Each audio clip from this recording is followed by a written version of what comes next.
Hey everybody, today I'm going to show you just really quick how to get started doing some things in After Effects. We're going to animate just a quick little 10-second scene, and I'll show you a few different effects that you can do while you're working on this. Okay, so here's After Effects. First, as far as the assignment goes, I'm just going to show you how to do all of these requirements here. So first of all, let's download this picture. Well, I already did. Okay, so you guys can click on that and download it, and this you can use that for the background. Feel free to use whatever you want, but I'm going to show you how to do it with these. So once it's downloaded, I can go here in Project, File, Import, File. And let's go Halloween. And it's this one. Now when I open it, I need to change this. Okay, it's important that you change it to composition retain layer sizes. Otherwise, I'll just show you what happens if I import normally. If it's just one picture and you just want to, looks like it did it anyway. Okay. So since this is a Illustrator file and it has different layers, I imported it so each layer is its own picture. Okay, so to do that, it's import file, and you want to change that to composition retain layer sizes. Hit open. Okay, so now in these, I'll delete one of these, I don't need them both. Inside the folder is all the different layers. Okay, I've got that. Let's also import that background that I'm going to use. I think it's this one. So I'm just going to use that as the background. Okay, let's make a new composition. So I click here, new composition, and if you haven't changed this yet, you want it to be HDTV 1080-24. That should match pretty much everything that you do in this class. And then as far as the assignment goes, exactly 10 seconds long. So let's have duration instead of 7 seconds. Let's make that 10. Hit OK. And down here we can see it is 10 seconds long.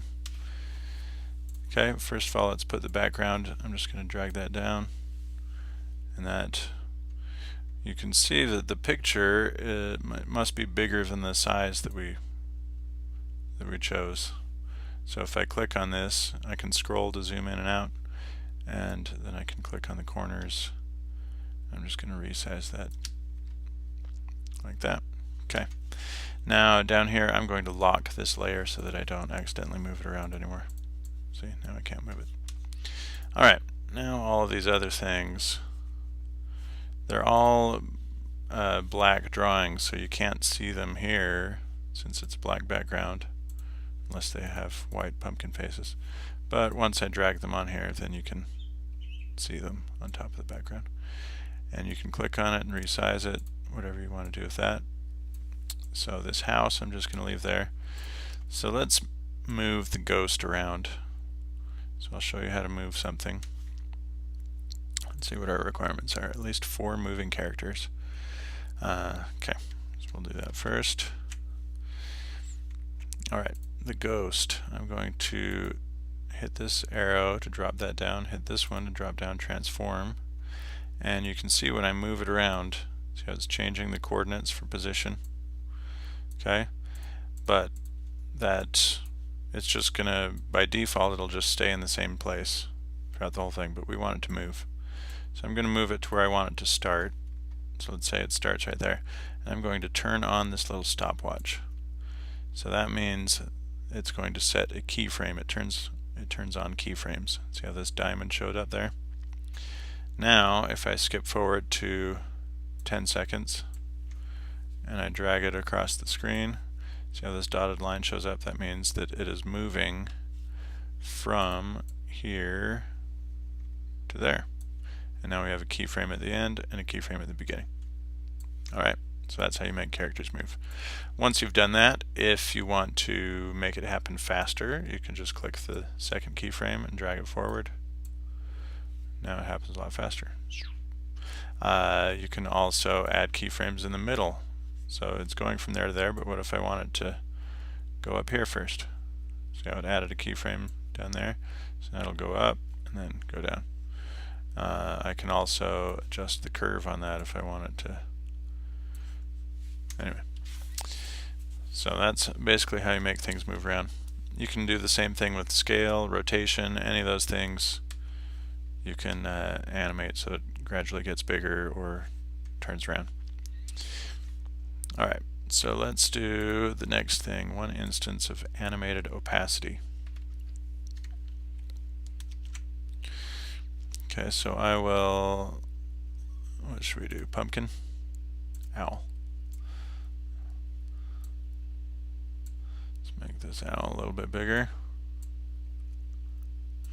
Alright. And I'm just going to lock these layers so I don't accidentally touch them. So the owl, let's drop down the transform again. So opacity, this works just like moving it around does.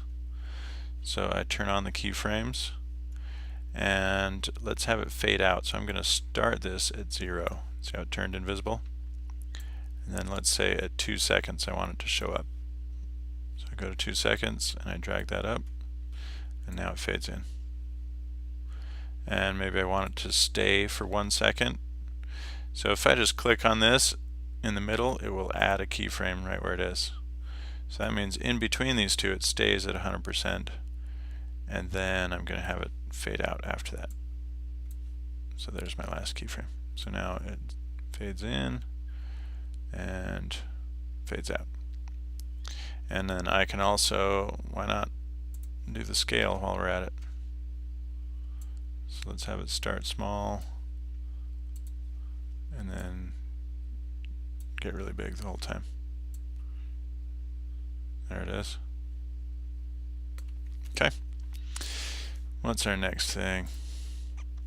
One instance of a different blend mode. Okay. So all of these are using the normal blend mode. Let's find something that has 2 colors in it, like this pumpkin here. So blend modes tend to work well if you have both white and black in them.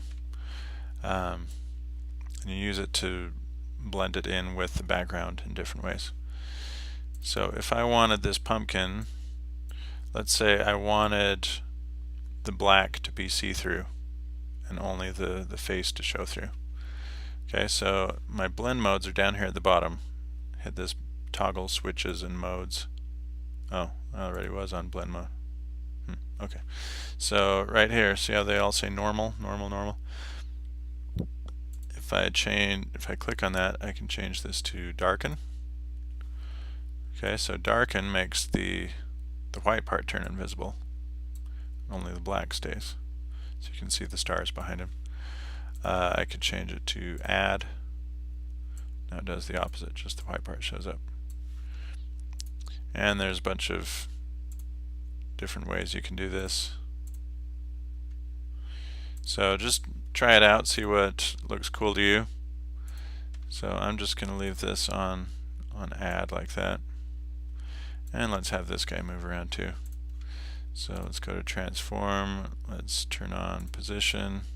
Let's have this start at the edge of the frame. And then at 6 seconds it'll go across like that, and then maybe at 9 seconds it comes back. There we go. Okay, number 5. One character that is parented to another using the pick whip. So this pick whip thing is pretty sweet. Let's say I want a spider.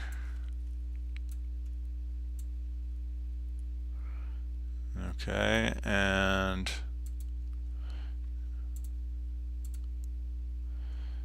let's have another pumpkin.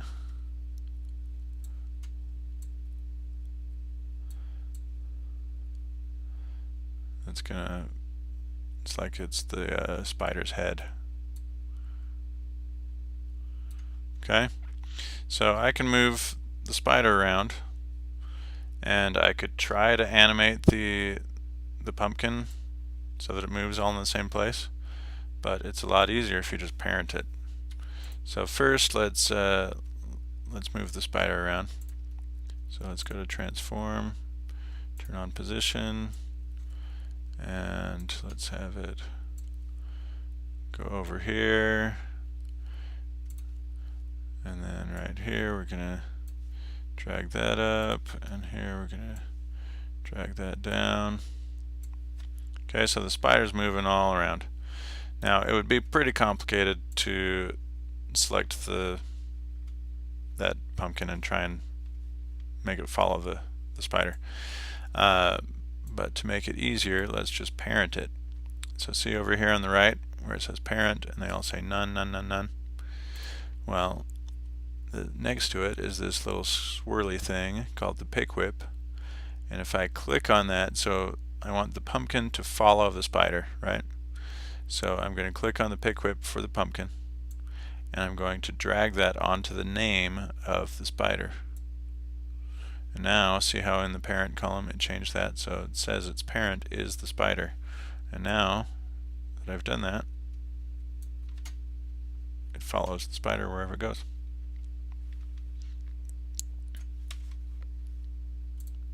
Okay, add sound effects afterwards in Final Cut. So that means we need to export this thing as a movie so that we can put it in Final Cut. So really quick, I'll show you how to choose your export settings.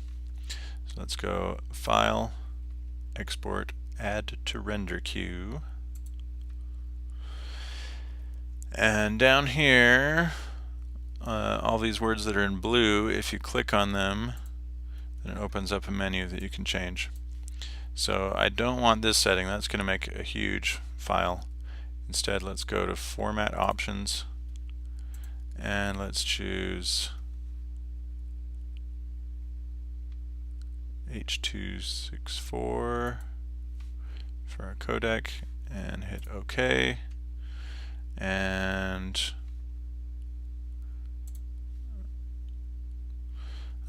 normally I would leave the quality at 100, but just to make it a smaller file size, let's do 50, just because this is an exercise we don't really care about, so small file size is fine. Okay, and then I hit OK, and now it says Custom QuickTime, and if you want to not have to change those settings next time, this is optional, but I would click that little arrow to the left and choose Make Template. And then here you can name the template H.264. And I've already got one named that, so I'm just going to hit Cancel. But now see how I can click that, and here we have H.264. So that's got the settings I want. Then the last thing is click where it says Comp 1. And here's where you can name what you want it to be called. Halloween animation, and let's just save that to desktop and hit save. So now it's all ready to go, but it hasn't done it yet.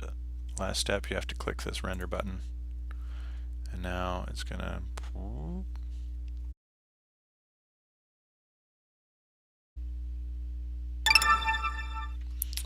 and with that sound we know that we're done. I would go here, save this project, Halloween animation, save that wherever you want. And now if we hide this and go to our desktop, there it is.